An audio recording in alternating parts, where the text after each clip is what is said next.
Hello, StarCraft fans! This is Falcon Paladin coming to you with yet another Legacy of the Void compilation. This is going to be a compilation of TLO games from the European ladder at the GM level. And let's get right on into this first one. In the bottom left side of Proxima Station, we have the Red Zerg player, everybody's favorite. It is TLO from Team Liquid. And in the top right side of the map, we have the blue Protoss player. It is Fietzendief from Luxury. Fietzendief says, I tried to name change to Brukenbauer, but apparently it didn't work as he still shows as Fietzendief, but out of name changes. Oh, that's sad. That's sad, Fietzendief. Brukenbauer is actually a cooler name, I think. Cooler name. TLO wants to know if you could use an umlaut. Fietzendief is not sure. This should be tried for science. Can you use an umlaut in a StarCraft2 name? That is something I would be interested in seeing. If you can use Korean characters in your name, I don't see why you couldn't use an umlaut. I mean, that's not something that would be a problem at all. Anyway, Hatch first, here out of TLO, they are talking back and forth. Again, this is ladder stuff that TLO has played. There is a link to TLO's Twitch stream in the description of this video. Go subscribe to him. He does not stream every day, but he does stream fairly frequently, and he's an entertaining watch for sure. TLO is creative. He's been around forever. He knows this game backwards and forwards. Again, he's from Germany. Based on this discussion we're seeing, his English is good. As we can see, this discussion is in English, which I don't quite understand. I don't know. It's hard for me as an American who barely knows another language, which is not useful, to understand how so many people in Europe speak English or at least one other language. It appears that the education system in Europe places a special emphasis on learning a second language, which I kind of wish America would do as well. Second assimilator here from Fietzendief. They are still talking. Second Nexus on the way from Fietzendief at the same time. And this looks like a pretty standard opening here. Pool just finishing out of TLO. I really don't see anything crazy coming out of these players. Again, this is just ladder stuff. So I don't know how much cheese we're going to see. I don't know how much huge macro stuff we're going to see. I'm just grabbing stuff out of random, out of a replay pack that TLO sent out. It was a couple of weeks ago now, so this might actually be on the previous patch. And you know what, based on the fact I had to load into an older version of StarCraft to load this one, then yes, it's definitely on the older patch. But you know what? Nothing huge has changed. Hydralisks are not quite as buff in this patch, but otherwise, I mean, there's not anything major in this matchup we're going to miss out on. Cybernetics core coming on the way for Fietzendief. We have a... Oh, there is a pylon at TLO's attempt at a third base here down the ramp from his main. Probe says, what up? What up, drone? I blocked your attempt to go for a third base. Drone says, yeah, bam! Bam, I will hit you so hard. And a cyber core coming up here. What is going on? Fietzendief really just wants to block this third base from TLO. And you know what? I think it's working. Where does he want to expand instead? You know what? He's going to bring 4 Lings down and knock down this pylon and then go after the cyber core. But this super duper delays TLO's attempt at going for a third. This might be an excellent opening out of our Protoss player. Yes, he lost 100 minerals on that pylon. He's probably going to cancel the cyber core before it goes down, but not quite yet. Oh, more Lings come out, though. Oh, okay, now there are more Lings here, and a drone still doesn't need to cancel it. Tucking down another pylon. What is going on? 9 roaches in production for TLO. He's going 2-base roach. Enough of these shenanigans. Shenanigan is probably a German word, actually. An adept shows up to try to murder as many things as possible. The probe dies, so that's bad. Adept doing a ring around the rosy with these Lings, and a mothership core comes on out. Can photon overcharge this pylon as well. This is an amazing build out of Fietzendief. Holy smokes. GM ladder is no joke, you guys. TLO is a pro, but Fietzendief is giving him everything he can handle thus far. Oh, the roaches are just moving straight out. They kill the adept first of all, and now the roaches are moving out across the map. There are 10 of them. There are 3 more in production. A Dark Shrine is on the way from Fietzendief. One behind Dark Shrine. I don't know that he's behind. He has 35 to 21 harvesters. He has effectively canceled TLO's attempt at a third base. TLO's coming in with straight up roaches. He's not turning them into Ravagers yet. Does he? Where are we? I mean, I don't think he has enough resources to really make that many. It's 75 gas per Ravager. So, I mean, it's going to be mainly Roach, if nothing else. Overlord coming in here to spot the high ground. Photon overcharge available. Mothership core makes it back home. And 1 photon overcharge. There's the photon overcharge from the back. So the one in the front dies quickly, but photon overcharge pylon actually going after this Overlord. First of all, that seems like a bad choice. There we go. Now going after the roaches. Can hit the roaches. Not all of the roaches, though. They're still going after this gateway, which is actually underpowered or depowered. There's no such thing as an underpowered. It's either powered or not powered. Gateway does end up dead. Mothership core going to town. Another photon overcharge comes up. This is just such a great defensive advantage that the Protoss player has. TLO staying in it with these roaches. He has more roaches coming up here as well. Some stalkers coming out for Feats and Deep to try to assist. He needs to keep that. He needs to keep that cybernetics core is what he needs to do. He also could really use a couple DT. He is warping in a Dark Templar right now, but he's going to lose the cybernetics core, and Feats and Deep does chase TLO away here. Some Lings coming in. Man, this mothership core is absolutely just laying down the smack. DT is here. Overseer morphing in from TLO. He has a lair. He's no dummy. He has a lair. He's going to get detection. This DT is not going to be useful here in about 2 seconds. And indeed, he does get killed by Lings and roaches. Walking right on in is TLO, recognizing Mothership Core does not have enough for another Photon Overcharge. Good stutter step action here from Feats and Deep, but more Slowlings coming in. TLO says, who needs speed? Who needs speed for your Zerglings? I certainly do not. A Zealot getting surrounded on all sides. Another Zealot comes in, though. Actually, the Zealot team doing pretty well, combined with the Stalkers. This early game is really... An Immortal pops out for Feats and Deep. Holy smokes. Immortal absolutely crushing these roaches, and that's it. TLO taps out. TLO is defeated by Feats and Deep on the first game. The first game of the TLO compilation. Did not see that coming. I thought for sure as TLO was coming across the map with all of those roaches and all of those Lings that Feats and Deep was toast, but well done by Feats and Deep, getting Stalkers out, getting Zealots out to deal with the Lings, getting an Immortal out as soon as possible, getting a Dark Templar out to force out an Overseer, and just TLO went 2 base all in. Oh, a DT showed up at his main as well. Oh, a DT walked all the way down here, and TLO had no detection. That's part of the reason why he tapped out at the same time. Ouch. Ouch for TLO in game number 1 against Feats and Deep. But you know what? You can't win them all. So let's move in here to game number 2 in just a second. Welcome back to the Little One compilation held by Falcon Paladin. And this is game number 2 between Danceable and Team Liquid's TLO on Newkirk Precinct. In the bottom right side of the map, we have the Red Zerg player down 0-1 in his own compilation. It is TLO.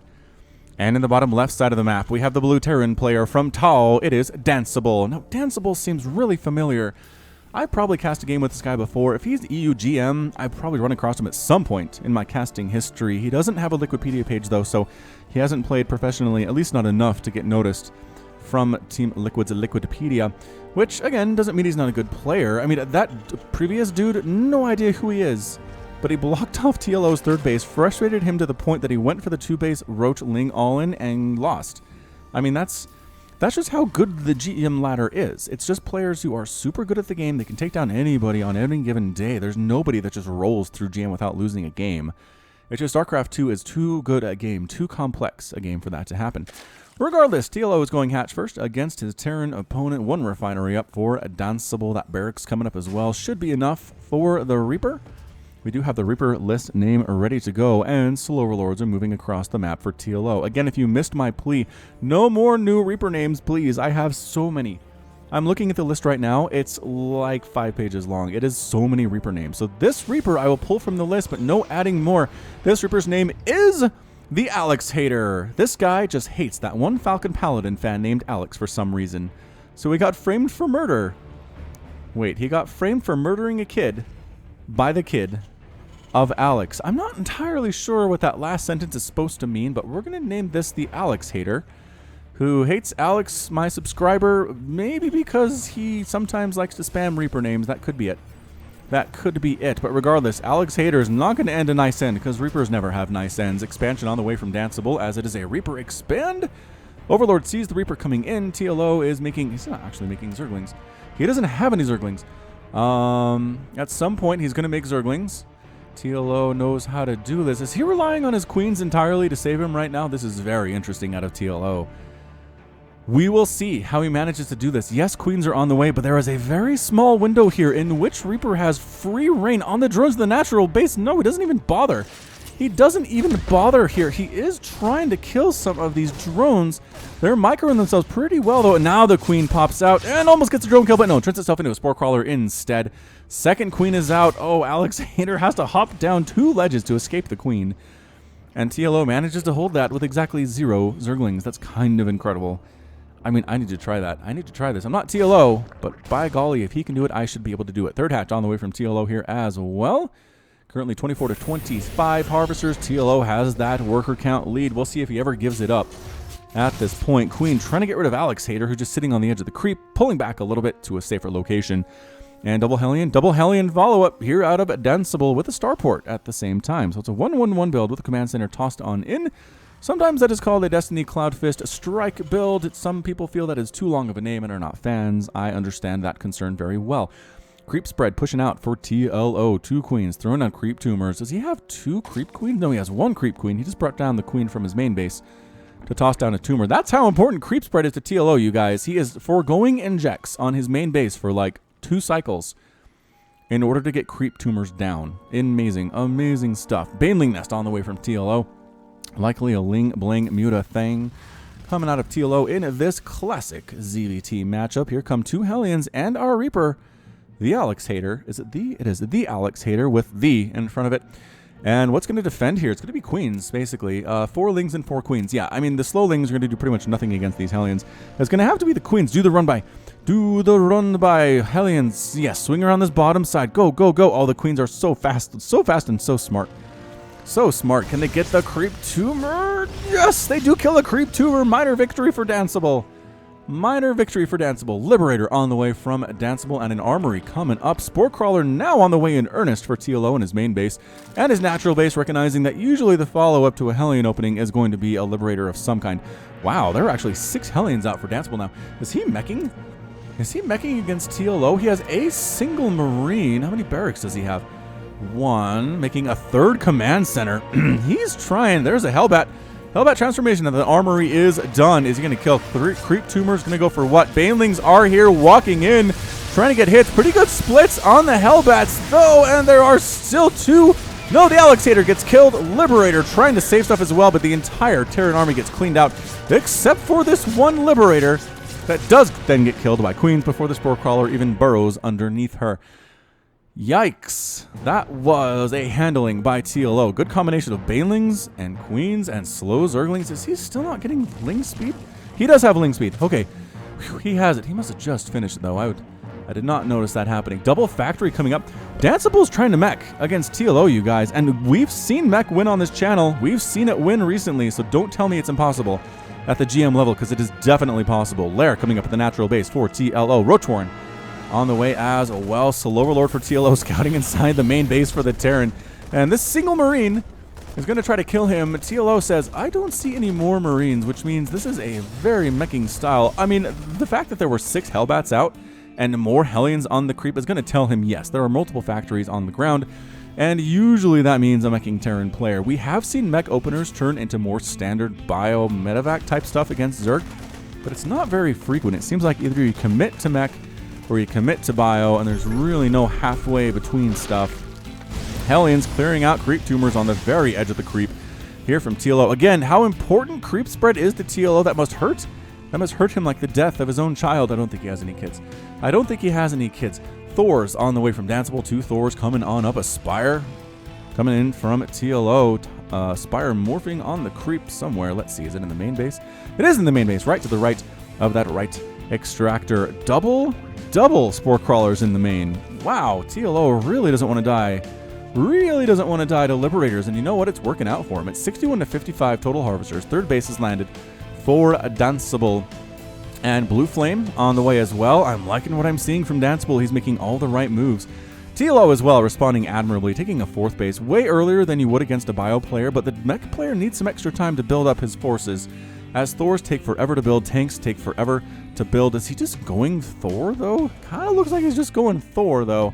2 missile turrets and a Thor inside this main base for Danceable, ready to defend against Mutalisks at a moment's notice. Hellion count looking very nice. 11 Hellions and 2 Thors with a Marine is pretty much the entire force of Danceable. Moving out across the map, going to kill some more tumors if it does please the Terran commander, and it does. There's the scan. There's the dead tumor. 1 and 2 and 2. Only 2, but still, 2 is more than 0, and it was worth the cost of a scan to take that out. There are a bunch in this area. Oh, there we go. 1, 2, 3, 4. Canceling that one, but gets killed anyway. The cancel did not save him. A lot of fresh creep tumors dying. The creep spread's going to take forever to replace for TLO. Another one dying just through splash damage. The Blue Flame kicks in as the Lings show up and they retreat immediately. Blue Flame's so good against Zerglings. The Mutas, though, excellent against Hellions. And they are chasing these Hellions away. Hellions running for their lives. Can they make it home? Not very well. Not very well. So many of them are dying, just fleeing as fast as they can. And just the Lings remaining. The Mutas decide to fly on out where? Over here into the main base. And again, Thor combination with 2 missile turrets. Going to chase them away. Absolutely, for sure. Trying to fly into the third base. Same thing. Thor with missile turret. Pretty good.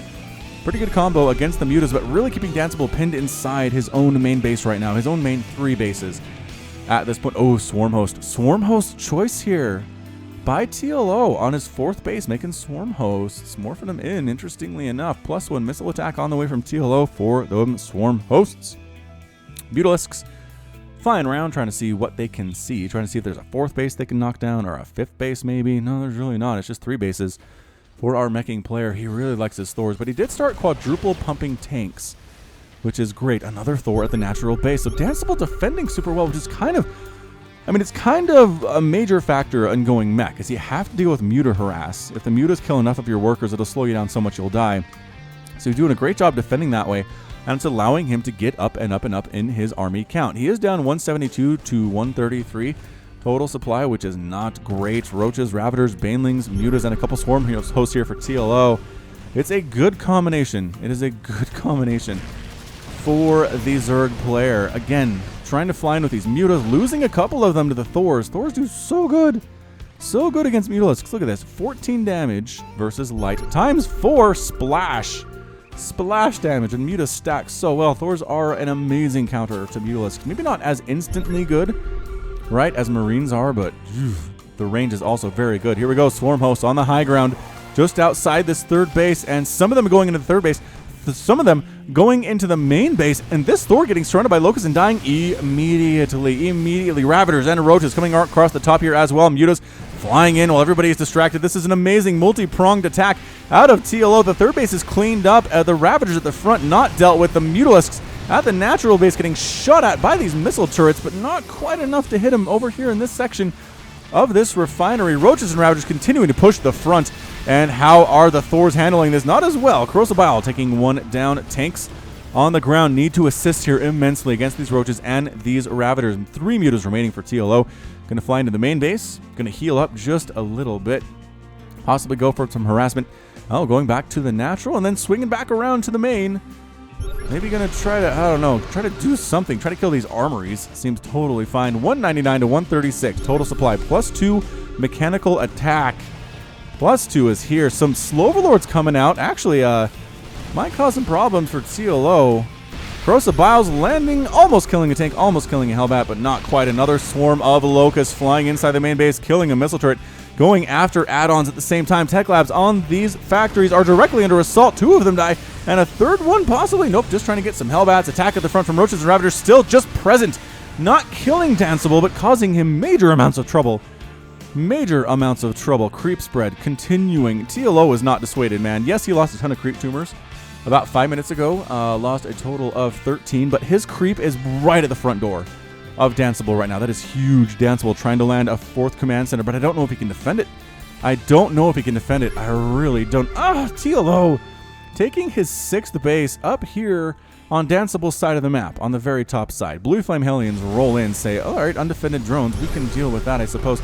But more Locusts swarming into this 3rd base, killing everything they could possibly find. Refinery down, missile turret down, Roaches and Ravagers waltzing right in here at the same time. A forced retreat from Danceable. His 3rd base is forced to lift and then land again. Hellions removing every drone from TLO's sneaky attempt at a base on the left side. Roaches and Ravagers trying to kill these Hellions. Nope. They are moving too fast for you guys to handle. Maybe trying to come up here to this 4th base up top for TLO. There's a single spine and a bunch of Roaches coming in with +1/+1. They're going to try to kill a bunch of drones. Not going to do super well with it. The Roaches and Ravagers from TLO that bypassed them earlier now coming to this 4th base of Danceable. Danceble's in a ton of trouble, you guys. He's trying to make this thing work. TLO knows the key to beating a meching Terran player is don't let them get complacent. Don't let them sit there and just get a huge army, because that's where you get trouble. Keep them from getting maxed out. Keep them from getting that 4th base. Keep the pressure on as another swarm of Locusts flies here into the main base, taking down one of the armories almost like it's not even there. And the 2nd one, can they get it as well? They do. Oh, they get the 2nd armory as well. Locusts really paying for themselves right now. Roaches and Ravagers trying to come into the 4th base again. This time there are tanks and Thors, though. Corrosive Bile is getting some good hits. Not really... I guess they did get a single tank, but yeah, the tanks are in siege mode now. And TLO is forced to retreat, +2 attack, again, done on those mechanical ground units. Roaches trying to sneak into this 3rd base against Thors, against tanks. I just don't know about this with the tanks, especially. Yes, they killed a Thor and a tank, but not as ideal. Oh, they have Burrow. Oh, they have Burrow. 6 Corruptors on the way from TLO as well. Another huge swarm of Locusts. Where are they going to land? Some of them landing in the 3rd, some of them landing in the main. Oh, killing these tech labs that Danceable just rebuilt. He just rebuilt these, you guys. Danceable is trying to hold on as best as he can. He's got a lot of tanks, he's got a lot of Thors, but he hasn't been able to kill anything of TLO's. Every base he's got has pretty much just been left alone. 1, 2, 3, 4, 5, 6 total bases for TLO. 4 bases technically for Danceable. He's got a planetary fortress up at his 4th, so maybe he can do this thing. Another planetary fortress just outside the ramp to that 4th base. So, you know what? Danceable's established 4 bases. Yes, he's down 139 to 200 total supply for TLO and 49 to 68 harvesters, but cost efficiency is the name of the game for Danceable. He's got +2/+2. No, just kidding. +2/+1 for the tanks and the Thors and the Hellbats, and it's just each one of these needs to kill about 5 units to make this work. I feel like for Danceable. Are these Swarm hosts still here? Can he set up some tanks and maybe scan him and kill him? Another group of Locusts, just again splitting attention between the 3rd base and the main base, making sure Danceable's not quite sure what to do here. Not quite sure what to do with this. Killing a refinery that's already expired, that is a waste of Locust. Another refinery dies, a missile turret dies at the same time. The Swarm host might be trapped in here, though. Might be a little trapped. Hellbats walking right on in, roasting these guys up. Not doing extra damage versus them as they're not light, they're armored. But the Thors are here to hit them hard. 36 damage ×2. TLO is going to replace those with Broodlords, though, which is going to be a big problem, a little bit of a problem here for Danceable. The Thors can go into single target anti-air mode, which is decent against Broodlords, but I just feel like he needs more of them. He has 3. 6 Vikings, which again, good against Broodlords, and a bunch of tanks. A whole bunch of tanks here. Tanks, and not even in siege mode, going against these Roaches and these Ravagers. The Broodlords have joined the party. The Thors are kind of out of position to help with this at all. Ravagers don't care about the tanks whatsoever. There are 4 Vikings trying to kill Corruptors. Corruptors dealing with them. Vikings trying to turn their attention to the Broodlords, not working very well at all. Corrosive Bile is taking out the Vikings. Vikings coming in. Corruptors dealing with the remainder of them. In full retreat now is Danceable. It's 177 to 89 total supply. Broodlings just chasing everything. There's nowhere to go for Danceable, and he's gonna have to tap out here. Caustic Spray being used on this defensive planetary fortress. Is it? I mean, there's really nothing to stop this from happening. Planetary fortress does end up falling. Vikings trying to defend, but Broodlords are here at the 3rd base. Danceble's tried to keep this 3rd base as long as he possibly can. Roaches killing missile turrets, Broodlings killing tanks, a tale as old as time. 3rd base getting fully surrounded. Okay, mostly surrounded, and that's it. Danceble's out. Danceable is out, and TLO is victorious. Yeah, TLO, that is a roadmap, you Zerg players, for how to deal with a meching Terran. I mean, that was, do not let them rest, do not let them get their bases early, expand a whole ton, get whatever high-tech you want. Deal with the Hellions early with Queens and Slowlings and Banelings, and you can do whatever you want. I mean, the Swarm host placement here was beautiful. It was brilliant. It worked out extremely well. I wish I could see how much damage was done just by those Swarm hosts in particular, but I mean, look at this. Look at this. 22,000 resources lost for the Terran compared to 17 for the Zerg. 43 SCVs died compared to 13 drones. I mean, it's just a bloodbath. 54 Roaches died, 9 Swarm hosts, 21 Ravagers. I mean, TLO didn't lose nothing, obviously, but he just had the ability to replace it because he had a huge economy, huge number of bases, just kept Danceable from getting comfortable, and won that one. So we'll come back here with game number 3 of TLO's compilation in just a second. Welcome back, StarCraft fans, to the TLO compilation of Falcon Paladin. This is going to be a game between TLO and Barcode on Honor Grounds, the latter edition. In the top left side of the map, we have the red Zerg player. It is TLO. And in the top right side of the map, we have the blue Protoss player. It is a Barcode. So a Barcode player. This could be anybody on the European GM ladder. This could be Showtime. This could be Petit Drogo. This could be any number of dudes that are very scary. TLO does not know who it is because they're playing under Barcode. Who was the first person, I wonder, to play under Barcode in StarCraft and thereby hide their identity? I wonder who it was. Anyway, it's another ZVP here. We're going to get ZVP, ZVT, ZV... Wait, what are we at here? Is this the third game? ZVP, ZVT. Yeah. Yeah, third game and another ZVP following up here. Got to get a ZVZ in here somewhere. There are a couple I can choose from. We'll choose a good one. Don't you worry about that. Barcode going Nexus first. Okay, Pylon into Nexus. On Honor Grounds, this is very possible, as your natural is still inside your main. Very safe. You just really have to wall off your front door, which is not a big deal. It is a bigger ramp than usual, but I haven't seen Zerg players struggle to hold this, really, in any situation. Although I guess we did see... Oh, what was that? I think it was Nation Wars. Nurchio had perfected this build. It was just a Roach Ravager timing attack on Honor Grounds, and I mean, it wrecked. It did so well against Protoss players, so perhaps I have spoken too soon. We'll see how TLO does in this situation. He did go hatch first into a pool, as it's a Protoss player with an extractor mixed in there as well. The question is, what happens after the pool? Do we see a third hatch? Do we see a Roach Warren? Do we see a quick lair? All of these things are possible, as this is, in fact, StarCraft2. Gateway on the way from Barcode. It looks like the double gateway, double Nexus build with double refinery here as well. So likely 2 adepts coming out of these gateways as soon as the cybernetics core is finished. The timing's going to work out pretty well. This Barcode player knows what they're doing. APM is over 200 for this player, so not messing around. About 177 on average for TLO, closer to 3. At the moment, though, spamming his face off with really not much to do. So we do have 4 Lings moving out across the map for TLO. Not sure where they're going unless they're scouting. I guess scouting is good. So Overlord heading south recognizes there's nothing here. I don't see any Actually, is this an accurate path? He knows this front isn't walled off, so that's definitely safe. Probe trying to scout, getting chased down by these slow Lings. No. Leave me alone, Probe says. I just want to get home to my family. And the Zerglings are like, no. So here's our double adept, getting Chrono Boost out with Warp Gate Research. This is a standard opening for Protoss against Zerg especially. TLO has seen this a million times. And the Probe actually survives. The Probe gets back home without dying, which is a huge achievement. 4 Lings are out, though. And the Adept... Oh, the Adept. The Lings aren't quite sure what to do. They can't chase the Adept down, so they just sit. They just sit here. And what just... Oh, Drop Lord. Drop Lord here from TLO trying to make it happen. Adept's going to kill these Lings before they can get inside that Drop Lord, though. 1 Ling down. Lings get their speed. They can run away now, but 3 Lings not quite as good as 4. And the Drop Lord, it might end up... Oh, no! So many Speedlings coming in here to surround on the Adept. The Adept is killed, and suddenly Barcode is in a whole lot of trouble. 8 Lings in the Drop Lord.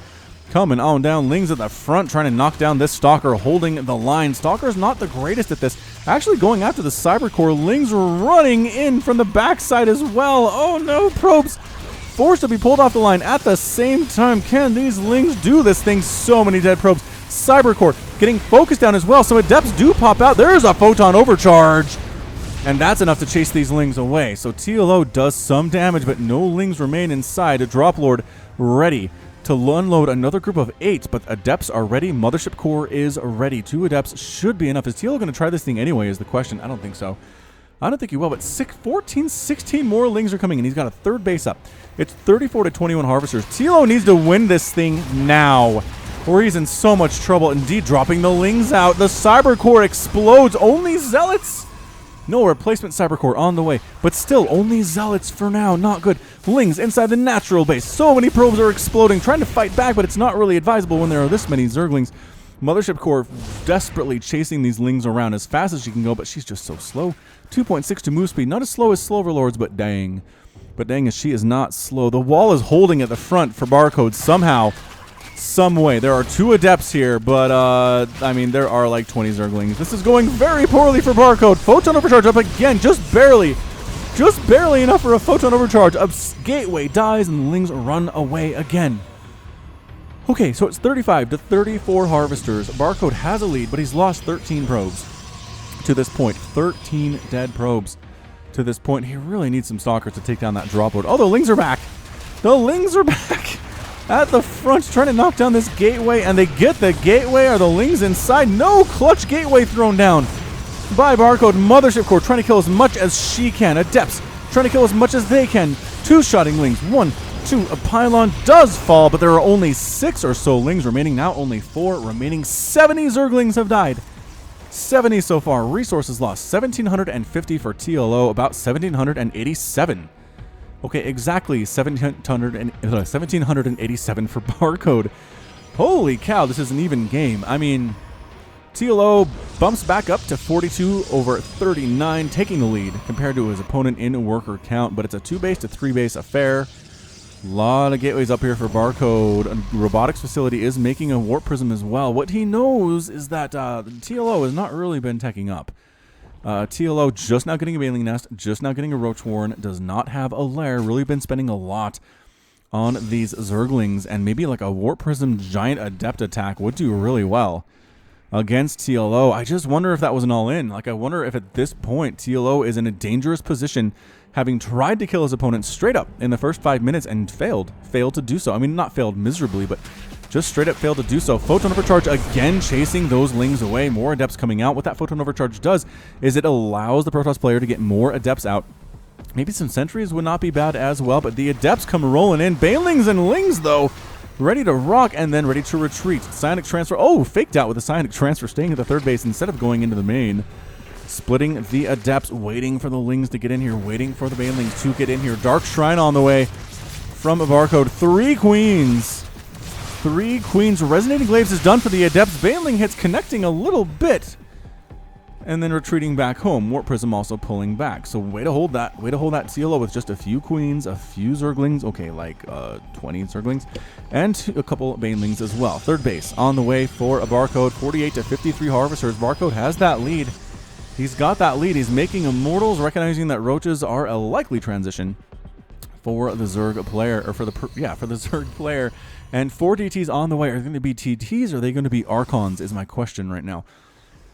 Archons might be a little bit better. Lings here in the 3rd base, trying to kill stuff as much as they can. Mothership Core, again, just raining down fire, has 10 kills to her name. More Ravagers here. This is looking really bad. Really bad for our Protoss player. Ravagers, Roaches, Banelings waltzing into this 3rd base. There's an Immortal. There's a handful of Adepts. Mothership Core throwing down Corrosive Vials on top of that pylon. Mothership Core pylons are gone. And that's it. A good game out of TLO. Oh, Archon drop. Oh my gosh.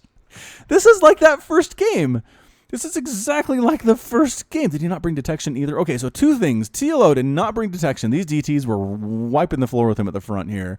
The other thing is Archon drop at his natural base. No defense against that either. Lings are terrible in that situation. He had nobody back home whatsoever. And TLO once again went into this 2-base, 3-base all-in type situation. Lost 103 Zerglings and couldn't kill the Protoss player. It put him behind. It allowed the Barcode player to tech up, allowed him to get Immortals, which 6 kills on that Immortal. Are you kidding? And then the Archon drops, and that's it. I mean, that was it. Tier 3 tech against Tier 1, 1.5 tech that TLO had, and he was forced to leave. Wow. So Protoss players, let this be a lesson to you. If you can survive an aggressive Zerg player and get some of that higher tech op and sneak in, right? That's what the first 2 Protoss players did. They snuck in to TLO's base with Dark Templar and with Archons. TLO was not ready for it, and he tapped out. I mean, that was it. That was it. Wow. All right, so that's it for game number 3. We'll be back with game number 4 in just a second. Welcome back, StarCraft fans, to the TLO compilation of Falcon Paladin 2017, number 1, probably. Probably come back to this guy sometime sooner rather than later on the channel. This is going to be game number 4 on Abyssal Reef, the Ladder Edition. In the bottom right side of the map, we have the red Zerg player. It is Namshar from Dead Pixels, hailing from Sweden. And in the top left side of the map, we have the blue Zerg player. It is TLO from Germany. So Germany versus Sweden in this matchup here on Abyssal Reef, the fishy map. The fishy underwater map. People have suggested maybe units should move half as fast, right? Half as fast as they usually do just because they're underwater, but that would slow the games down so much. I like how fast LOTV is right now. Stuff happens immediately. It feels like in the game, at least compared to, Heart of the Swarm and Wings of Liberty, where you started out with so few workers, it was just like forever to get into the early game. Hatch first out of TLO, feeling brave against a fellow pro player, Namshar. Let's see. Namshar has recently qualified for WCS EU Season 3 Challenger League, so I mean, he's active. He's been around for a while. Played in DreamHack 2014 in the summer. He currently also casts on the side a little bit, so you might have seen him casting some as well. Looks like Namshar, that's a hatch first for Namshar as well. Extractor pool on the follow-up for very similar builds for these dudes. Pretty much mirroring those production tabs. TLO with a bit of a delayed good luck, have fun, but you know what? Better late than never. TLO is always a pretty friendly dude. I can't recall ever really seeing him rage in a game, which I'm not saying that raging makes you a bad dude, but he just doesn't do it. He's like Stefano that way, just a completely happy guy the vast majority of the time. Both players saturating their extractors, both players waiting for spawning pools to arrive. Let's look for fish. There are some fish. Little fishies. Ooh, that's a pretty fish. It's like glowing. Get out of the way, ugly overlord. Slow overlords, so gross. Do they change color? Are they reflecting off something? Get out of the... Oh, their tires here. That's not good for the ocean. Tires are bad for the ocean. I'm pretty sure they just are bright pink all the time. It just depends on the angle you're looking at them. It looks like the very tops are pink. Man, look. And then they stop moving when the overlord leaves. It's got to save on processing power, though, is what it's got to do. Just a little bit of saving here. All right, who's being aggressive? Anybody being aggressive? We're still just going, yep, just queens and drones and speeds on the way for Namshar. TLO hasn't been like the greatest fan of speed thus far in this compilation. He hasn't gotten it immediately, at the very least. He entirely skipped it in one game, didn't he? Didn't entirely skip it in the first game in this compilation, because he went for roaches, right? Went for roaches with slow lings. Not, not to the greatest of his ability, but nevertheless, he's lost to two Protoss players in very similar fashion, mind you. Very similar fashion, going aggressive against Protoss. Protoss is able to hold it mainly thanks to Photon Overcharge, and then techs up to higher level things like Immortals and Archons and Dark Templar, and TLO just has no answer for it. So Zerg players, let that be a lesson to you. If you want to go aggressive against a Protoss player, you better kill them. You had better kill them, because if they stay alive and they retain enough of their probes, they will tech up very quickly. And if you have nothing but lings to deal with Archons and Dark Templar and Immortals, I mean, may God have mercy on your soul at that point if TLO can't handle that. Third hatch is just about done for Namshar. TLO going Roach Warren, going Evolution Chamber with +1 missile attack. He's going 2-base Roach. He's going 2-base Roach here. He's moving out with some slow lings. Speedlings for Namshar say, hey, what up, slowies? What up? We're going to come scout you. We're going to scout you so hard. There's a queen ready to go here at the natural base. Lings can get around this. It's not really a wall. I mean, as lings do pick off a drone, it kind of dissuades lings from getting in here straight up, but they can still go around this Vespian Geyser and get in that natural base, no problem. So, I mean, I don't know if TLO is planning on walling this section off and completing it, but if it's a mass ling play out of Namshar, I'm not sure what he's going to do. However, Namshar is getting his own Roach Warren a little bit later, +1 missile attack coming up again a little bit later, but he does have this third base.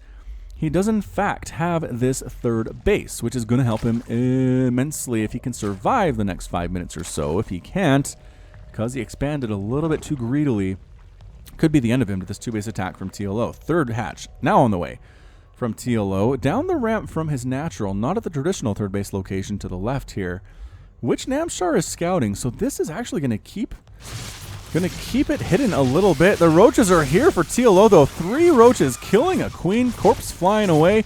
Roaches killing another queen. Are you kidding me? Another queen dies. Corpse flying up. Roaches for Namshar are here, though. A lot of roaches are here for Namshar. And actually holding this high ground. Holding the high ground. I can only think of Star Wars Episode 3, Revenge of the Sith.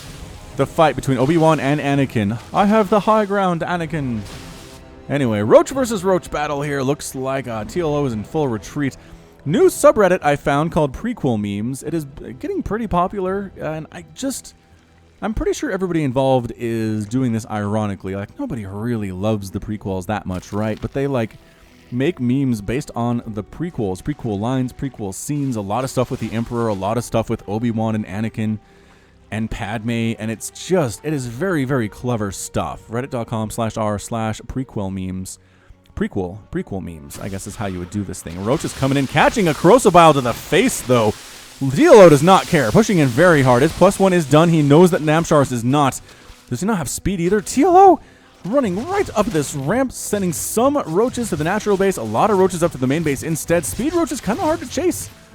As it turns out, if your roaches do not have speed on your side of things, drones forced to retreat from the main TLO, looking very aggressive. Queen actually doing pretty well against these roaches. They're killing a ton of drones, though, which is a major problem. 12 drones are dead for Namshar. There are still roaches inside the main. TLO refuses to go away, killing every roach that comes up to deal with him, as the upgrades are now even, so I feel like Namshar should be doing a little bit better.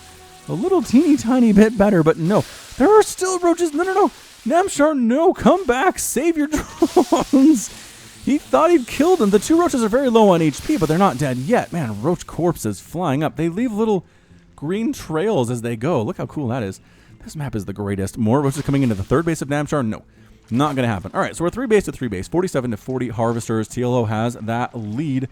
He's working on +2 missile attack. Namshar doing no such thing. So if this just turns into a roach versus roach battle, does Namshar still not have... Does he have speed? He does have speed. Wait. No, creep. Oh, no, he doesn't have speed. Look how slow these dudes are. Dude, get roach speed. You're in a roach battle. It is really useful to defend and to attack with. 4th base on the way from TLO. I'm not sure he's done enough damage to win this thing, but he has hit Namshar pretty dang hard. 24 drones have been killed. Liquid TLO has lost 24 roaches, though, to only 13 of Namshar. So, Namshar has lost way more in resources lost, though. 3,100. It's not that late yet. Compared to 2,500 for TLO. More overlords here, more roaches here, +2 missile attack on the way. Burrow move. The next choice for TLO along that path. We got Ravagers, we got roaches for Namshar. This is looking really bad, though. I don't know. It's 116 to 102 total supply, though. Upgrades do benefit TLO right now. +2 attack is done. Namshar not even working. Not even working on +2 missile attack. What is his plan going to be, though? He needs a plan. He needs a plan. He needs to tech to something. He needs to upgrade something. He is working on +1 Carapace, which is good. TLO is working on it as well, but Namshar's will be done first. So that actually brings up a question. Does +2 missile attack negate an army that has +1 attack and +1 armor? As far as Zerg versus Zerg goes, is that pretty much just a stalemate, or does one have an advantage there? Somebody's probably done the math. Someone's probably done the math at some point, but it was not me, because I am not good at math. Speed finally on the way from Namshar, recognizing what is up. Overseer from Namshar flying around TLOs, sees the 3rd base, sees the 4th base, says, uh-oh, that might be in a lot of trouble right now. I've been in this spot in Zerg and ZVZ, man, where you do pretty well in the early attacks, and you think you hold off an aggressive player, and suddenly they show up with a giant army, and you go back and watch the replay, and you're like, they were up 10 to 15 workers after that aggression. How is this possible? Oh, burrow move! Burrow move in, getting right inside this 3rd mineral line. Is there an overseer? Overseers are coming in, but they're not here yet. They are not here yet. TLO might have actually blown his cover a little bit, allowing Namshar to know what is coming. I mean, it's Burrow Roach, right? There's nothing else you can do. You invested a lot into those upgrades if you're TLO. Overseers, once they're here, Burrow Roaches take a lot of damage. Here we come from the left side and the top side. TLO marching right into this 3rd base, just going for it. Burrow not necessary. Reinforcing Roaches from Namshar. Coming at the last second, though, from this left side. I thought Namshar was dead, but look at all these Roaches and all these Ravagers' corpses flying all over the place. And look at this positioning. Namshar not letting TLO retreat. What an absolutely blood-thirsty move out of Namshar. All the roaches for TLO trying to run away. No, says Namshar. You're in my world now. And suddenly it's 36 roaches and a Ravager to 23 roaches for TLO. TLO is up 63 to 43 harvesters. 42 drones have been lost by Namshar in this game. TLO has done an incredible job keeping Namshar's economy low. I think Namshar just kind of needs to win now. Actually, he sort of just needs to win right now, or that's going to be all she wrote, because I don't know how he catches back up. I really don't know how he catches back up in roach count or in worker count. Mostly in worker count, because he is caught up in roach count right now. TLO transitioning into a Spire. Did he cancel that, or did it finish? It was close to finishing, but I don't think it actually... Oh, it did finish, because he's making 10 mutas. Where the heck's your Spire, TLO? Where'd you put that darn thing? I am so blind sometimes. Spire, Spire, Spire. Spire, Spire. Dang it. For the love of all that is... Okay, so it's in the natural base. Jeez. Right there. All right, so we got roaches. We got 12 Mulisks on the way for TLO. Namshar has on his side of things 45 roaches, 4 Ravagers, with 8 more roaches on the way and +2 missile attack about to complete. So he will win this ground battle, it's just the 12 mutas that are going to be a massive, massive problem for him. Roaches.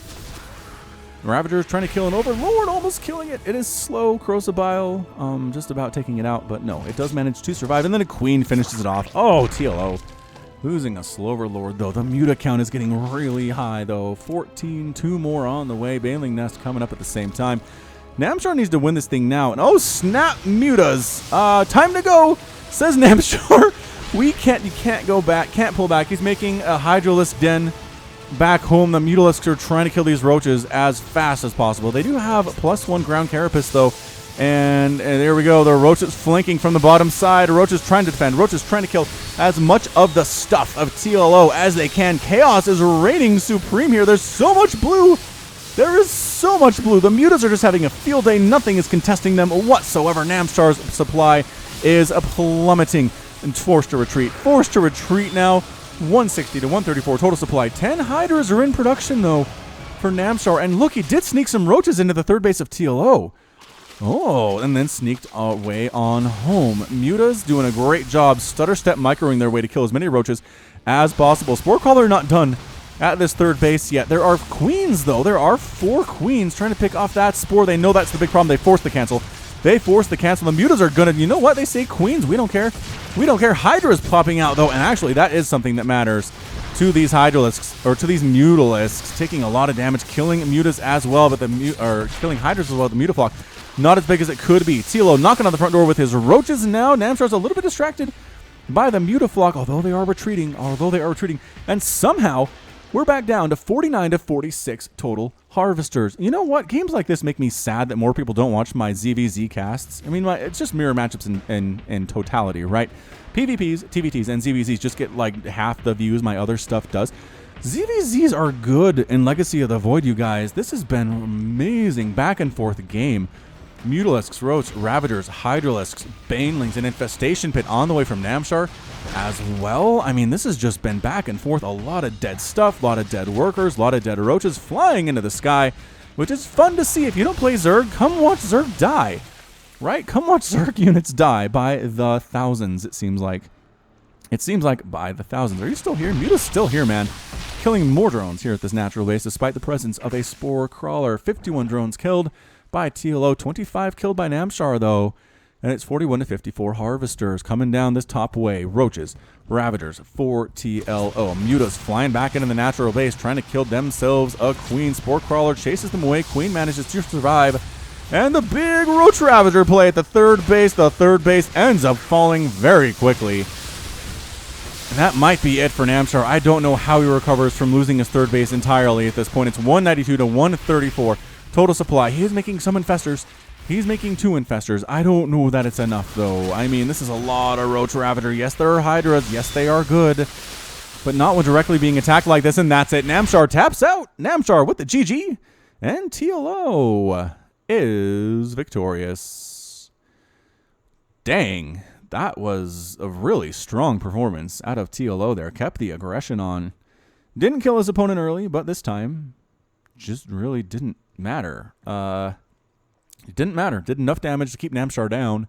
Keep him down. Namshar lost 65 drones. Had 29 at the end. He just never feel like he got more than 50. I mean, until the end, anyway. Obviously, he had 65 at the end there, or lost 65 at the end there. But yeah, never actually got up to 50 like he would have wanted to. Resources lost 13,000 for TLO, about 15,000 for Namshar. Not a huge, overwhelming victory, but again, workers lost tells the tale here. And TLO with the pressure yet again. Pressure. Okay, so that's it for game number 4. We'll be back with number 5 in just a second.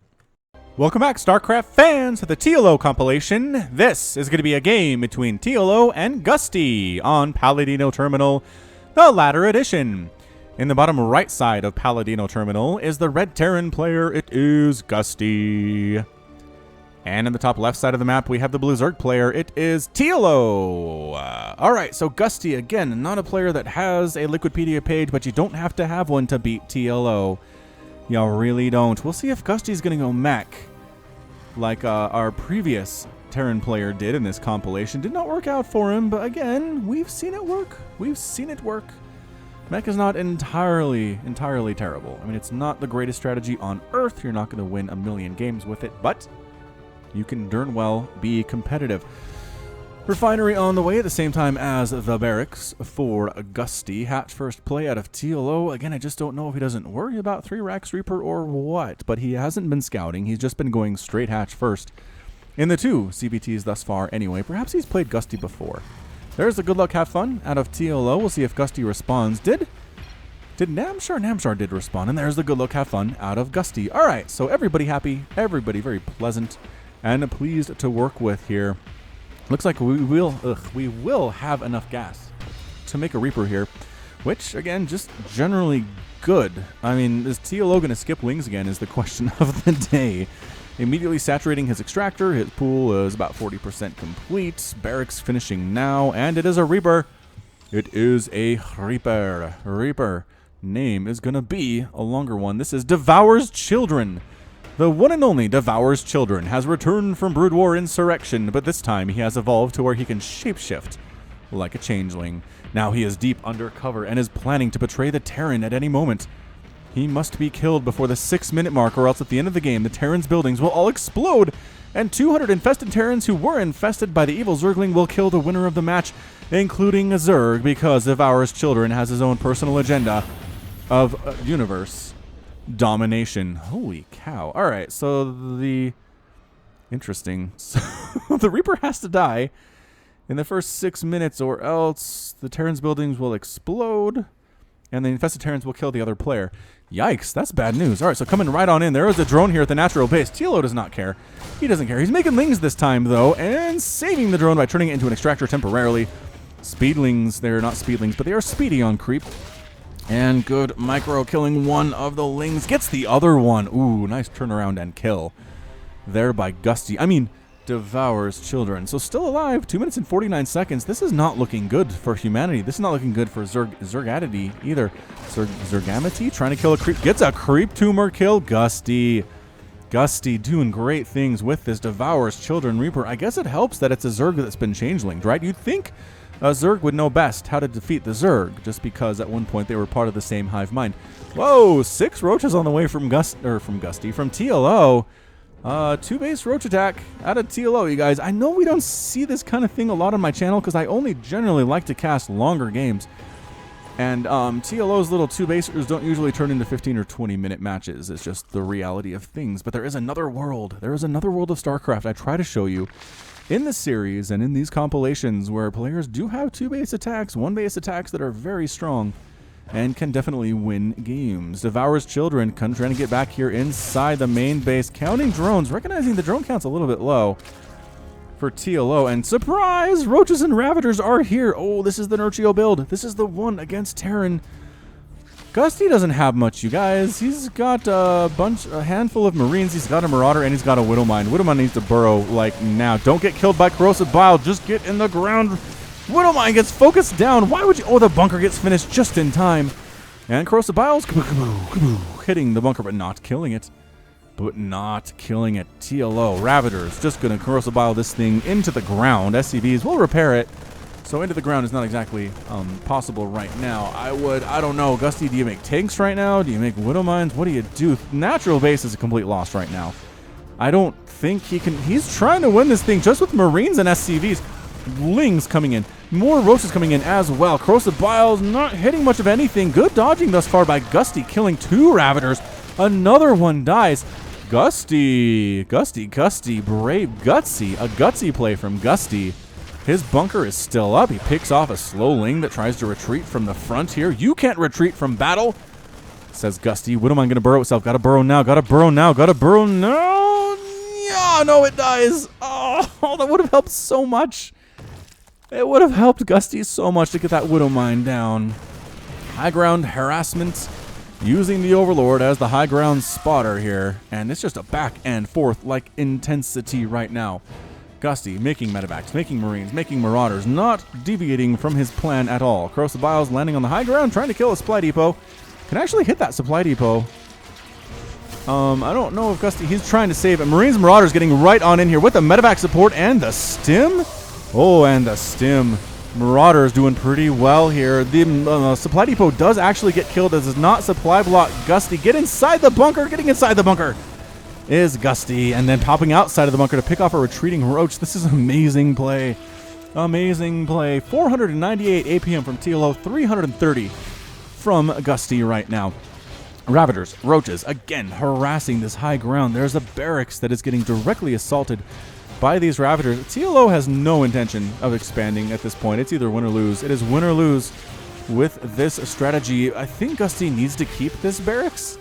If I had a guess here, I'd say he probably has to keep it. Corrosive Biles trying to kill the SCVs that are repairing it. That's hilarious. That is hilarious. 2 Widow Mines out for Gusty. High ground burrow. High ground burrow. 1, 2, 3, and now there it is. Burrowing Marines and Marauders chasing the Roaches away. Doing fairly well against the Roaches. It's just the Ravagers that are causing problems here. Medevac can't really heal. It's being microed so much, right? If it's retreating, it can't heal. If it's coming forward, it can't heal. It kind of has to be holding still to do it. TLO just keeps bringing reinforcements across.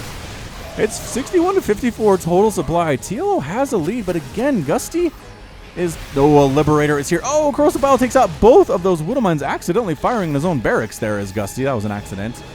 Liberator says, come at me, bro. Corrosive Biles, get the Liberator. No, they miss. Oh, they miss. What a huge miss. Get back inside the circle. Get back inside the circle, Gusty. Get back inside the circle. There it is. Liberator already has a kill, which is pretty darn excellent. And Corrosive Biles, I think they hit this time. Whew. Liberator down. Liberator down. 62 to 53 Harvesters. TLO is supply block. That'll slow him down just a little bit. I'm surprised Gusty hasn't replanted this barracks.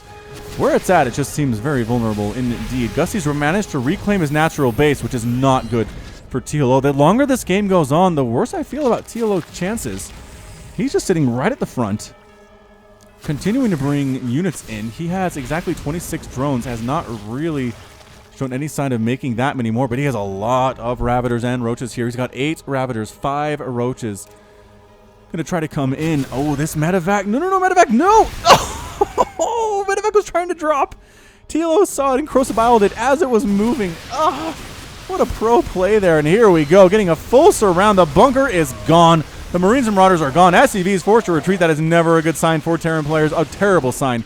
Always 76 to 50 total supply. TLO doesn't need to go up the ramp. He'll Corrosive Bile his way up that ramp. Lock down the natural base of Gusty, killing as many SCVs and supply depots as he zergedly can. Will the supply block Gusty with the loss of this supply? Nope, it's close, but no. Marines and Marauders, SCVs, he doesn't want to go home. He doesn't want to leave. He wants to be able to tell his grandkids that he beat TLO on the ladder, but it's not working. It's not working. 72 to 34 Harvesters. SCVs have lost their will to live, running themselves directly at these Ravagers, getting hit by Corrosive Bile right up on top of these dudes. Marines trying to hold it as well. More Marines coming out. Gusty, you are, oh no, he passes out the you suck. Oh no, the I suck rather. He says I suck. GG, and TLO very politely calls the GG. Holy smokes, that was like 6.5 straight minutes of insane pressure from TLO. Roach, Ravager, Ling. How many Lings did he make?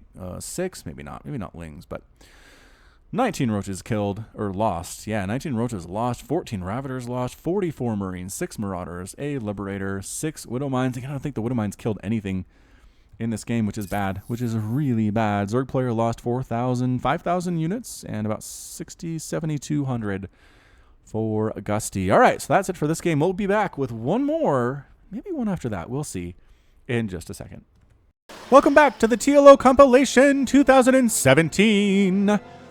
This is going to be a ZVP between NightEnD and TLO on Newkirk Precinct. In the bottom left side of the map, hailing from Romania and Izimba, it is the red Protoss player. It is NightEnD.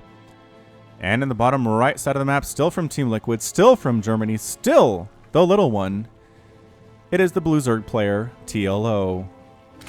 All right, so TLO versus NightEnD here. Another pro player makes its way into the ladder to face off against TLO. Can TLO break the curse of ZVP in this compilation? There's only been 2 games, right? But he lost both of them. Again, I don't watch these games in advance. I don't know what's going to happen. NightEnD could very easily win this thing. I would not be shocked. But But TLO's got to be feeling the pressure here, or he would be feeling the pressure if he hadn't played this like 4 weeks ago. Hey-oh, hatch first out of TLO. Probe here from NightEnD, scouting around. Going to be bothersome is the question, and going to maybe do some of this mineral patch harassment. And yes, he does. Look, forcing that drone over. Oh, he picked up some minerals, though. Messed it up a little bit. Messed it up just a little bit there. Spawning pool on the way from TLO. And then the extractor does not want speedlings out soon. He doesn't need speedlings. Speedlings are for the weak. For the weak, he will have slowlings, and you will have queens for the first forever of this match, and you will like it. You will like it very much. So the 1 gate expanding right now for NightEnD. He's got 1 assimilator with 2 workers on it. Going to go cybernetics core, and then going to go 2nd assimilator, and then things will get interesting for the Protoss player as soon as all that stuff happens. But for now, it's just probing. It's just waiting for stuff to come up. It's just being safe. Being very safe is NightEnD. This particular build just allows you to get stuff out and expand without dying. I mean, it was built for that very specific purpose. Is that a... No, that's a queen. That's a queen coming in for TLO. Another queen as well here at the natural base. There's nothing can really stop this from happening. NightEnD is just now finishing a cybernetics core. Like I said, has that 2nd assimilator down there as well. And what's it going to be? What's it going to be? It's a single adept. It is warp gate research. Going to try to wall this thing off with an adept. Going to be aggressive with it? I don't know. Any lings out for TLO? No. Who needs Zerglings? Who needs lings? We can just go 3 hatch right now. 2 minutes and 30 seconds into the game. He has his 3rd hatch on the way. Overlord scouting this front door of NightEnD, recognizing there's a single gateway. This is going to be 1 adept, and that's probably it. If anything, he's going to come across the map and try to kill me here. It could just be defensive as well. Adept can't do anything about the Overlord. That's flying on in here, unfortunately for him. Another Adept is coming in, but it's not a double gateway Adept attack where they both hit pretty early. You have to wait for the second one to finish and then come across the map. And TLO is just not worried. He's just not worried about that one at all. It is a Twilight Council right here at the front door for NightEnD. Not helping with the wall, but in perfect position for Corrosive Bile to knock down. Why put your tech here? I don't understand this idea against Zerg. I really don't. Maybe against Terran it's 1 less place to hop up, but I don't get it. I do not get it at all. Overlord still scouting stuff out. TLO having a nice little all expenses paid vacation inside Protoss land. This Overlord has not been bothered the teeniest, tiniest bit. Just adepts coming in for NightEnD right now. 3rd hatch on the way. Still, they take a while to build, and there it is. There's the 3rd hatch, the queen ready to inject immediately. TLO's timings are crisp. They are impeccable. The Roach Warren now coming up for TLO. No 2 base attacks here. This is going to be a straight up 3 base opening into Roaches. 40 to 37 Harvesters is leading the Protoss player here. But robotics facility out for NightEnD. What's he going to do with it is the question. Ooh, Dark Shrine.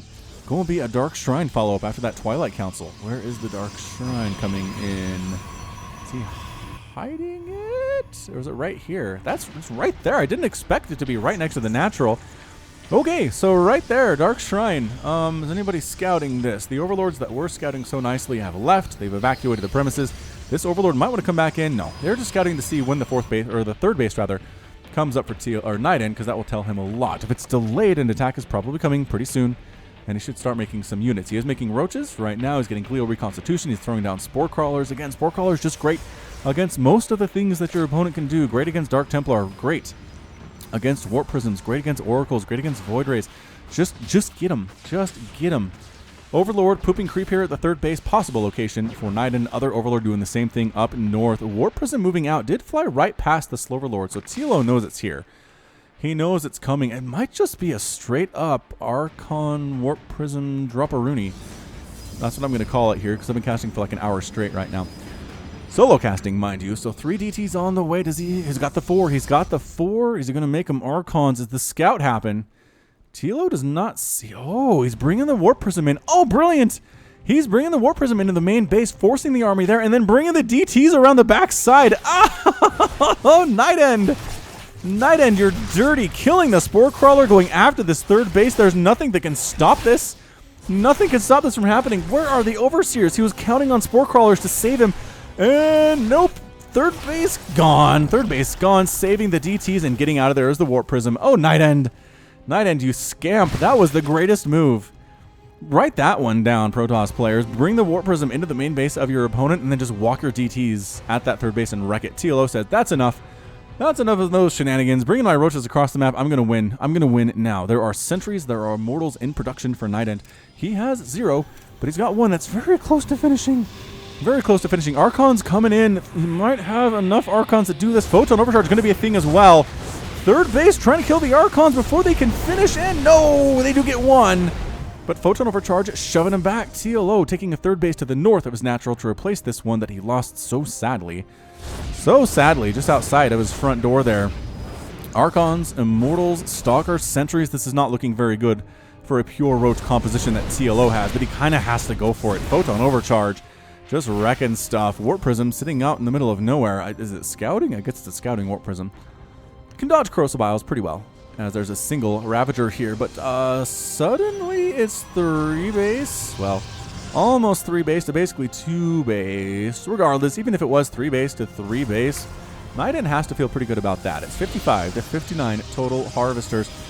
Tunneling Claws and Burrow. TLO is going after Burrow Roach to get his revenge on NightEnD. This is fantastic. This is an absolutely wonderful way to do this thing. Roaches, Ravagers trying to come down from this top side where NightEnD might be going for his 4th base, but he doesn't really seem to be trying to go for a 4th right now. He does have the Immortals. He's got the Archons. He's got Stalkers here as well, and another robotics facility coming up. Burrow Roach going to be pretty good. Hallucinated Phoenix flying in to see what is up. Nothing interesting in the main base at all. The natural base is where the lair is. The natural base is where the Baneling nest is. Tell me you scouted that. Just tell me you scouted it. Did not scout it. Unfortunate. Burrow Roach is getting on in here. Oh, they're sneaking into the natural base. Whoop-ah! Whoop-ah! Trying to kill stuff in the natural, but there are Stalkers here. And where's the detection? Is there an observer? There is an observer, but Roach is sneaking here into the main base now. Cannon detecting them and doing some pretty good damage. Photon Overcharge comes up. And what the? Is there an... Oh, I was going to say, was there an observer here? No, the Roach is retreating. The Roaches are running for their lives. Roach is here at the third base as well, taking down an Archon, but Immortals are here, and an observer is here. So, I mean, this is not necessarily predicated to win the game. He's just trying to do enough damage to get back in it after losing his third. And it's hard to say. It is hard to say whether it was worth it. He still has burrowed Roaches inside NightEnd's main base. He's got 4 in different corners. 2 popping up to go after another probe. Wow, another probe killed. What is that? Only 2 probes killed? What? How has NightEnD only lost 2 probes this whole time? That's crazy talk. TLO had Roaches inside all 3 of his mineral lines. Alright, the Roaches in the main base get cleaned out. Well, 2 of them. There are still 2. Trying to high ground harass the third base from the main base, not working, so they're going to make themselves Ravagers instead. That's what they're going to do, is make themselves Ravagers and try to throw down some Corrosive Biles. Oh, look at that. They get extra range coming in extreme handy. Roach's Ravagers coming in. Guardian Shield is up, and 5 Immortals defending this third base. NightEnD doing so well right now. So well. Corrosive Biles landing from this high ground. TLO, oh, going for it. Going for it. Immortals trying to damage as much as they can. The Blinkstalker is blinking forward, allowing the Immortals to hit from behind. And TLO forced to retreat. 1 Ravager still remaining inside the main base of NightEnD. 1 Roach still alive inside the natural base of NightEnD. What is happening here? Ravager manages to burrow, avoiding the wrath of this Photon Overcharge. And TLO is taking a 4th base here as well. I just don't know that TLO can win this thing with Roach Ravager, not with this Stalker Immortal combination. Holy smokes. Corrosive Biles landing, not hitting much of anything. Blinking right on top of this army. Stalkers say, bring it. Bring it, Ravagers. Bring it, Roaches. Immortals getting some nice hits off now. Guardian Shield is up. Look, I don't know that TLO is going to win this battle. He's not. He's not winning this battle. He's getting absolutely obliterated. And all the Immortals are still alive. I don't think a single one Immortal has died so far, but there are still 6, which is basically 1,000,000 at this point. TLO is making 14 more Roaches right now, but again, +1 Immortals do a total of 55 damage per shot against Roaches, and Roaches don't really have that many hit points to survive that many shots. Observers with this army. TLO is down 143 to 100 total supply. He's got the Roaches, he's got the Ravagers, he's got the Queens. Corrosive Biles landing, doing Warp Prism. Immortal Micro is NightEnD. Are you kidding me? The Stalker's not doing very well, but the Immortals holding their own to some extent here, warping in Another round of Stalkers, and that's enough to turn the tides. TLO, the Protoss curse continues. Oh, and TLO taps out. Taps out. And NightEnD is victorious. I did not choose 3 ZVPs in which TLO loses, you guys. I didn't do it. I didn't watch these previous. I didn't know. I didn't know. You Zerg fans, like, TLO's my favorite player, Falcon. Why are I just watching Protoss wreck him? And I don't have an answer for you. I really don't. We'll cast one more game to wrap up this compilation. If you have some more time to stick around, I'd appreciate it. But we'll be back for that final game in just a second. Welcome back, TLO fans, to this TLO compilation by Falcon Paladin. This is going to be a rematch between Fitzendeef and TLO on Cactus Valley. In the bottom left side of the map, it is the evil Protoss player. It is Fitzendeef from Luxury. And in the top left side of the map, we have the blue Zerg player, currently 0-3 against Protoss players, though so far it is TLO. Wow. All right, so I chose this game on the principle that you can't beat TLO twice in a row. Is that am I right about that? TLO is just so good. So good that nobody on the GM ladder can beat him twice in a row. So Fitzendeef, your luck has run out. You've gotten your win against TLO by just the skin of your teeth. Just the skin of your teeth in that first game. We're going to bookend this cast with TLO fighting his best against a player he has already lost to once. He's not even saying good luck, have fun. That's how serious business this thing is, you guys. It is serious business. And actually, is Fitzendeef, is he one-basing right now? What is going on? He's not walling off. He's got a gateway. He's got an assimilator. He does not have a nexus. He's not making a second nexus. TLO going hatch into spawning pool, into extractor at some point. There's the extractor, a little bit late. But again, TLO doesn't need it. Doesn't need the gas that early. And there it is. There's the nexus. Okay. Just the lack of wall off is really confusing me right now. So this is just a difficult thing to wall off. It's a big area right in front of your natural base. Fitzendeef not even bothering to try to wall it. Just keeping all his stuff close to the chest, close to the vest. I've heard it both ways. Is it close to the vest or close to the chest? Here it is, main base, and we'll see what TLO can do to knock this thing down. I've beat Protoss players who do this before. I just make a bunch of lings and mainlings and crush it, but that was before Photon Overcharge. I haven't really tried it since Photon Overcharge was a thing because it's so scary. So I assume this is why Fitzendeef can get away with it, is because if any lings come in, Photon Overcharge with some adepts, with some stalkers, are pretty much going to mean you're okay. You're okay. Overlord here for TLO, scouting things out, does see the Nexus on the way. And TLO not doing anything in particular that is interesting, making queens, making drones, 23 to 24 harvesters. Fitzendeef has the lead. His Nexus is going to finish. There's no sign of any aggression from TLO at this point. He currently has 1 queen, no Zerglings, no roaches, no roach warren. He's going for a 3rd hatch as well. All right, so no 2-base craziness out of TLO in this game. Looks like we're setting up for a nice macro style. All right, so maybe this won't be a repeat of TLO just going 2-base insanity, not killing the Protoss, and then losing the follow-up from the Protoss. We do have a Twilight Council on the way from Fitzendeef. Does that mean anything, or is that just a name? German players, let me know. That really looks German. If I'm wrong about that, I apologize, but Fitzendeef is just as German a thing as I can imagine, honestly. I mean, there's not an umlaut in there, but otherwise, it just looks very, very that way. Robotics Facility on the way as well. Twilight Council and Robotics Facility usually means Archon drops or DT drops of some kind. That is something that TLO has struggled with. So we'll see how this works out. Walling off the front with 2 gateways. There's a why is there a drone here for TLO? Is he going to expand to this base right north of Fitzendeef's natural? That would be interesting. I think he's just scouting. I think he's just scouting with his drone, trying to see what's up. Sees the 2 gateways, sees the adept, recognizes, all right, there's nothing here. There's nothing here for me to do. Roach warren on the way from TLO. He's tossing down Dem Spore Crawlers because I was going to say he's blind. He's not blind. He's not blind at all. There's an Overlord flying around the main base of Fitzendeef. So he knows exactly what's coming. He knows there's a robotics facility. He knows there's a Twilight Council. He knows there's a Twilight Council. Okay, so he can read this as well as I can. He can see what is happening here, and there's a Dark Shrine coming up as well. There it is. He saw the Dark Shrine too. What a scout! What an absolutely perfect scout out of TLO. Holy shamoly. Alright, so he should be able to hold this. If he can't hold this after scouting, I'm going to throw up my hands in frustration because it's hard for me to hold it when I haven't scouted it. Man, I've probably told you about this game already, but I played against a Protoss player who did this build against me, and he was good.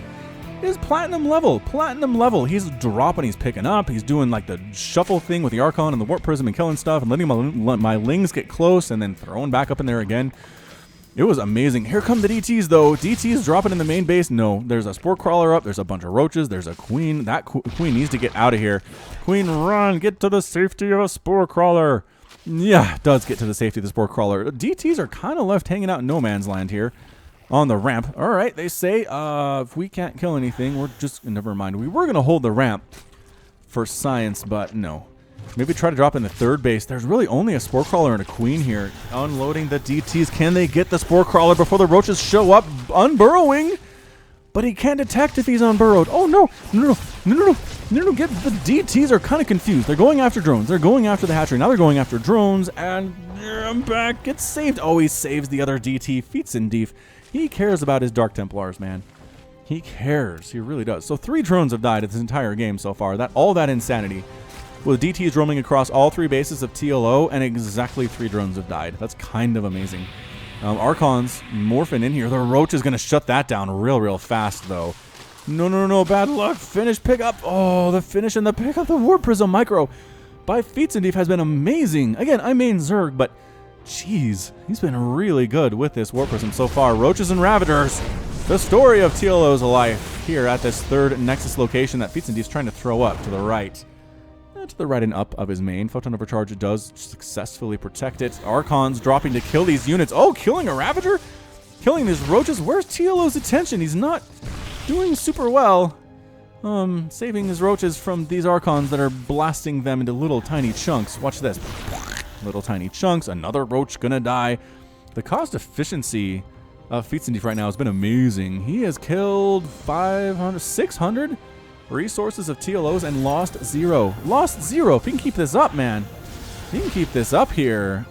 Man, these Archons are on fire. A bunch of Queens show up. They almost get the Warp Prism, but Warp Prism a little bit too fast. TLO weathering the storm, throwing down a 4th hatchery right about now. And Feetsendief's got Immortals, got Sentries, got Zealots, got Adepts, continuing the pressure, continuing to put it on top of TLO. It is 71-73 to 58 total harvesters. TLO has the lead. He's got 4 bases. He's very happy with his drone count. It is 3 base for the Protoss, though. He's not doing too shabby either. DTs, Archons, 5 total Archons here with Zealot support.